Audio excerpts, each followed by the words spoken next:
ज्ञानप्रदाय गुरवे नमः। ईश्वरनन्दित श्रुतितत्त्वाय गुरवे नमः।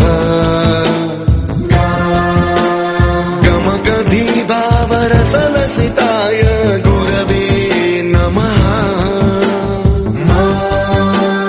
मम विधिं रागनरहरिं तं सद्गुरुं नमः। ದೀಪ್ತಿಯಂತಿರಬೇಕು, ನುಡಿದರೆ ಲಿಂಗ ಮೆಚ್ಚಿ ಹೌದು ಹೌದನಬೇಕು, ನುಡಿಯೊಳಗಾಗಿ ನಡೆಯದಿದ್ದರೆ ಮೆಚ್ಚನಯ್ಯ ಕೂಡಲ ಸಂಗಮ ದೇವ ಅಂತ. మనం మాట్లాడితే ఎలా ఉండాలి? నుడిదరే ముత్తిన హారదంతిరಬೇಕು, ముత్యాల హారం పేర్చినట్లుగా ఉండాలట. ఎప్పుడు వస్తుంది మనకు అందమైన లక్షణం? చదువుకుంటే మాత్రమే వస్తుంది. ఎందుకంటే ఒక కవి గురించి, నన్నయ్య గురించి చదువుతుంటే కొంత ఒక ఆలోచన భావజాలం లభిస్తుంది. తిక్కనని చదివితే ఒకలా అనిపిస్తుంది, పోతనని చదివితే ఒకలా అనిపిస్తుంది. ఇంతమందిని మీ సిలబస్లో మీరు చదువుతూ ఉంటే ఆ కవుల వ్యక్తిత్వాలన్నీ మీలో వచ్చేస్తాయి కదా. మీరు ఒక అద్భుతమైన సాహిత్య వ్యక్తిత్వం రూపొందుతుంది కదా. అట్లాంటి అద్భుతమైనటువంటి సాహిత్య వ్యక్తిత్వాన్ని పెంపొందించుకోవాలి.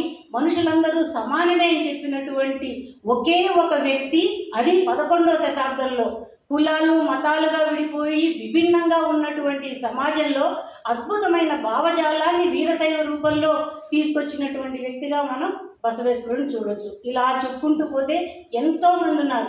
కేవలం తెలుగు సాహిత్యం మీదే మీరు ఆధారపడకండి, అనువాదాలు చాలా వస్తూ ఉన్నాయి. తులనాత్మక అధ్యయనం బాగా జరుగుతూ ఉంది. తులనాత్మక అధ్యయనం వల్ల అనువాదాల వల్ల మీకు జరిగేటువంటి లాభం ఏమిటంటే, తెలుగు సంస్కృతి మీకు ఎలా తెలుస్తుందో కన్నడ సాహిత్యాన్ని చదివితే కన్నడ సంస్కృతి తెలుస్తుంది, అలాగే తమిళ సంస్కృతి తెలుస్తుంది, మలయాళం సంస్కృతి తెలుస్తుంది. ఆ భాషలలో, ఆ ప్రాంతాలలో, ఆ సాహిత్యాలలో జరిగినటువంటి భిన్నమైనటువంటి అభివృద్ధి. నారాయణ గురు మన బసవేశ్వరుడు లాంటి వాడు మలయాళంలో ఉన్నాడు.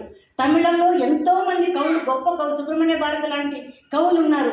ఇంతమంది గురించి మనకు తెలియాలి అంటే నిరంతరం మనం అధ్యయనం చేయాలి అని చెబుతూ నాకు ఈ అవకాశం ఇచ్చిన మీ అందరికీ మరొకసారి కృతజ్ఞతలు తెలియజేస్తున్నాను.